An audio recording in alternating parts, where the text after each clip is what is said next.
Бүгін сіздермен стакандағы десерт тәттісін дайындаймыз. 2 жұмыртқаны миксерлейміз, үстіне шекер қоса.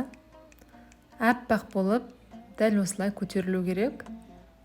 Одан кейін майды ертеміз, кәдімгі сары майды, сүт, ұн, қопсытқыш какао үшеуін електен өткізіп араластырып, үстіне қосасыздар, жақсылап біріктіреміз. Табамызға салып, 180-170 градуста пісіріп аласыздар. Кремін құрамын астына жаза кетемін, тек қана миксерлейсіздер. Стаканның ең астына крем, одан кейін крошка. Бисквитімізді езіп аласыздар. Арасына кез келген жемістерді қоссаңыздар болады, тек қана банан қоссаңыздар да болады. Мен вареная сгущенка қолдандым, начинка ретінде. Ең бетіне шоколадты ертіп құясыздар сливкемен. Дайындап көріңіздер, өте дәмді болды.